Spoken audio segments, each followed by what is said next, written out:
Hello everyone, myself doctor Ishan Asopa and you are watching my channel being doctor official. उम्मीद करता हूँ आप सभी लोग बढ़िया होंगे।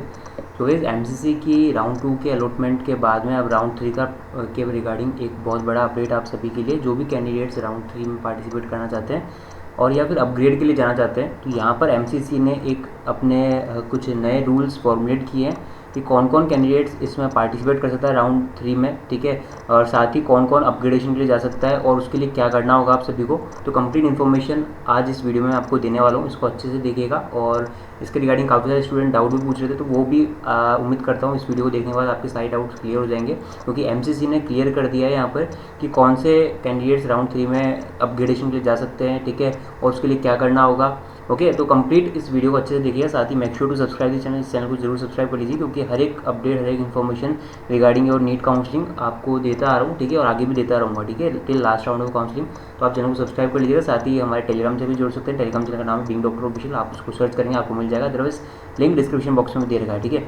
चलिए बढ़ते हैं वीडियो की तरफ, जान लेते हैं क्या है अपडेट, क्या है इन्फॉर्मेशन, कैसे आप अपग्रेड कर सकेंगे राउंड 3 के लिए, कौन कौन एलिजिबल है। तो एमसीसी की जो ऑफिशियल वेबसाइट है गाइस, यहाँ पर एक नया नोटिस जारी कर दिया गया है अभी कुछ ही देर पहले, ठीक है। आज ही का नोटिस है, मैं बताने वाला हूँ क्या है इस नोटिस में, ठीक है। तो ये नोटिस आप देख सकते हैं अच्छे से, आज ही का नोटिस है, ठीक है। अब इसमें क्या दिया गया है नोटिस में, आप पढ़ सकते हैं। As approve by the competent authority, medical counselling committee of DGHS has provided benefits of upgradation from round 2 to round 3 of UG counseling for the academic year 23. In this regard candidates may note the following points, ठीक है। यानी round 2 से लेकर round 2 से round 3 में upgradation के लिए कुछ बेनिफिट्स प्रोवाइड किए हैं आप सभी कैंडिडेट्स के लिए, है ना। तो वो आपको मैं बताने जा रहा हूँ क्या दिया गया है नोटिस में।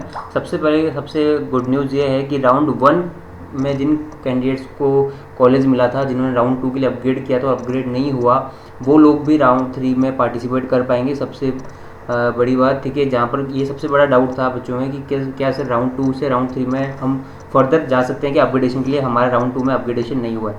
तो बिल्कुल आप जा सकते हो, यहाँ पर एमसीसी ने क्लियर कर दिया बच्चों। आप फर्स्ट पॉइंट पढ़ेंगे, आप फर्स्ट पॉइंट यहाँ पर पढ़ सकते हैं, ठीक है। Round 1 candidate who did not get upgraded in round 2 and want to participate in round 3 of UG counselling में fill choices for upgradation in round 3 since their willingness will be taken as yes automatically. यानी कि round 1 में जिन candidates को college मिल गया था, उन्होंने round 2 में upgradation के लिए हो सकता है पार्टिसिपेट किया। आप में जो भी कैंडिडेट राउंड 2 में गए थे अपग्रेडेशन के लिए, तो हो सकता है आपको अपग्रेडेड सीट मिल गई हो या फिर नहीं मिली हो। अगर नहीं मिली है आपको अपग्रेडेड सीट और आप चाहते हैं राउंड 3 में पार्टिसिपेट करना, तो आप पार्टिसिपेट कर सकते हैं। इसमें आपका कोई भी सिक्योरिटी मनी फॉरफिट नहीं किया जाएगा। बस आपको सिंपली क्या करना है, जब चॉइस फिलिंग स्टार्ट होगी राउंड 3 के लिए, तो आपको अपनी चॉइस फिलिंग करनी होगी और वो आपका जो राउंड 3 के जो अपग्रेडेशन के लिए विलिंगनेस है, वो अपने आप ऑटोमेटिकली यस काउंट कर लिया जाएगा। यानी कि आप अपग्रेडेशन के लिए विलिंगनेस यस दे रहे हैं, वो ऑटोमेटिकली सिस्टम ले लेगा अगर आप चॉइस फिल करते हैं राउंड 3 के लिए, तो ठीक है। बस और कुछ नहीं करना, बस चॉइस फिलिंग करनी है। अगर आप चॉइस फिलिंग नहीं करते हैं तो ये मान लिया जाएगा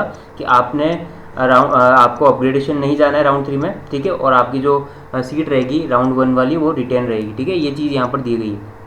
सेकेंड कौन कैंडिडेट पार्टिसिपेट कर सकते हैं अपग्रेडेशन के लिए, freshly allotted candidates of round 2 में fill choices for upgradation in round 3 by giving willingness as yes at the time of reporting for round 2 seat at the allotted college. यानी कि ऐसे candidate जिनको राउंड 2 में freshly allotment मिला है, यानी round 1 में सीट नहीं मिली थी, राउंड 2 में आपको फ्रेशली सीट अलॉटमेंट मिला है, सीट मिली है पहली बार, है ना, और आप राउंड 3 में पार्टिसिपेट करना चाहते हैं अपग्रेडेशन के लिए, तो आपको उसके लिए तो ज्वाइन तो करने जाना होगा, रिपोर्ट करने जाना होगा, ठीक है। रिपोर्ट करने जाएंगे तो वहाँ पर रिपोर्टिंग के टाइम पे आपको अपग्रेडेशन के लिए यस बोलना होगा वहाँ पर, मतलब कि eight the time of reporting आपको विलिंगनेस यस शो करनी होगी अपग्रेडेशन के लिए राउंड 3 में, और आपको चॉइस फिलिंग करनी होगी राउंड 3 में अपग्रेडेशन के लिए, ठीक है। तो ये कंडीशन है। जो कैंडिडेट राउंड 2 में जो है फ्रेश अलॉटमेंट के बाद में ज्वाइन नहीं करने जाते हैं, ज्वाइन नहीं करने जाते, ठीक है, मान लीजिए आपको राउंड 2 में सीट मिली है और आपने रिपोर्ट नहीं किया, तो ऐसे कैंडिडेट्स भी राउंड 3 में पार्टिसिपेट कर पाएंगे, लेकिन आपको अपना जो सिक्योरिटी मनी है वो फॉरफिट कराना होगा और फ्रेशली सारी फीस भर करके राउंड 3 में पार्टिसिपेट करना होगा, ठीक है। नेक्स्ट यहाँ पर थर्ड पॉइंट आप पढ़ेंगे, round 1 and round 2 candidates who are satisfied with their allotted seat and do not want to get upgraded in round 3 may not fill fresh choices in round 3। यानी कि राउंड 1 और round 2 के allotted candidate जिनको अपनी seat से satisfied हैं, जो लोग अपनी सीट को रिटेन रखना चाहते हैं और अपग्रेडेशन के लिए नहीं जाना चाहते राउंड 3 के लिए, वो चॉइस फिलिंग ना कराएं, तो आपको मान लिया जाएगा कि आप अपनी सीट से सेटिस्फाइड है और आप आगे फर्दर काउंसलिंग में पार्टिसिपेट नहीं करना चाहते, ठीक है। तो आपको चॉइस फिल नहीं करना है इस कंडीशन में। फोर्थ पॉइंट पढ़ लेते हैं यहाँ पर जो दिया गया है। How ever round 1 oblique round 2 candidates should not that they have to remain in system and should be holding their seat to fill choices in round 3. If a candidate has resigned the round 1 round 2 seat, he or she will have to pay full fee again to participate in round 3. वो same चीज़ है, यानी कि आपने अगर resign कर दिया है उस कंडीशन में आप जो है आपको फिर से जो है काउंसलिंग फ़ी पे करनी होगी और सिक्योरिटी मनी पे करना होगा, तब जाके आप राउंड 3 में पार्टिसिपेट कर पाएंगे अगर आप राउंड 1 और राउंड 2 में रिज़ाइन कैंडिडेट्स हैं तो। ठीक है, फिफ्थ पॉइंट आप पढ़ेंगे, any round 2 candidates who want to resign their exit any round 2 candidate who want to resign may exit with forfeiture before the choice filling of round 3 starts. There will be no option of resignation after the start of choice filling of round 3. यानी कि round 2 के ऐसे candidate जिन्होंने join तो कर लिया लेकिन वो सीट से रिज़ाइन देना चाहते हैं, स्टेट कोटा में पार्टिसिपेट करना चाहते हैं, तो यहाँ पर ये चीज़ दे रखी है कि आपको एग्जिट या फिर रिज़ाइन की जो फैसिलिटी है वो राउंड 3 की चॉइस फिलिंग स्टार्ट होने से पहले तक दी जाएगी। यानी कि आप राउंड 3 की चॉइस फिलिंग स्टार्ट होने से पहले रिज़ाइन दे दीजिए। चॉइस फिलिंग स्टार्ट होने के बाद में आप लोग अपनी जो है रेजिग्नेशन नहीं दे पाएंगे और आपको अपनी सीट रखनी ही होगी। ठीक है, यहाँ पर ये चीज़ दे रखी है। आप एग्जिट विथ फोरफीचर भी ले सकते हैं, यानी कि आप एग्जिट भी ले सकते हैं राउंड 2 से। अगर आपको राउंड 2 में सीट मिली थी, आप एग्जिट लेना चाहते हैं, आप नहीं ज्वाइन करना चाहते, तो फोरफीट करना होगा आपका मनी। और अगर आप फिर से रजिस्टर करना आप फिर से पार्टिसिपेट करना चाहते राउंड 3 के लिए, उसके लिए फिर से आपको अपनी सिक्योरिटी डिपॉजिट वगैरह पे करके पार्टिसिपेट कर पाएंगे आप लोग। ठीक है, 6 पॉइंट आप पढ़ेंगे, if a candidate does not join the allotted seat of round 2 oblique round 3 there will be exit with forfeiture. ठीक है, यानी कि अगर आपको राउंड 2 या राउंड 3 में सीट मिल गई और आपने ज्वाइन नहीं किया तो आप लोग एग्जिट ले सकते हैं फोरफीचर के साथ में, मतलब कि आप अपनी सिक्योरिटी डिपॉजिट को फोरफीट करा सकते हैं और आप एग्जिट ले सकते हैं।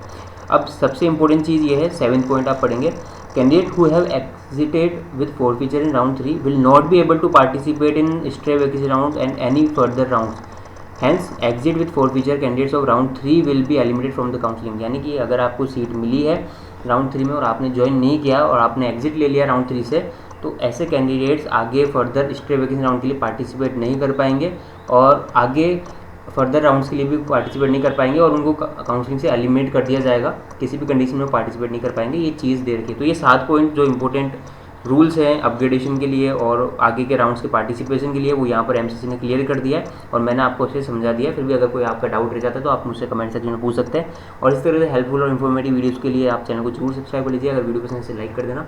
मिलता है नेक्स्ट वीडियो में नए अपडेट्स के साथ, तब तक के लिए जय हिंद, टेक केयर।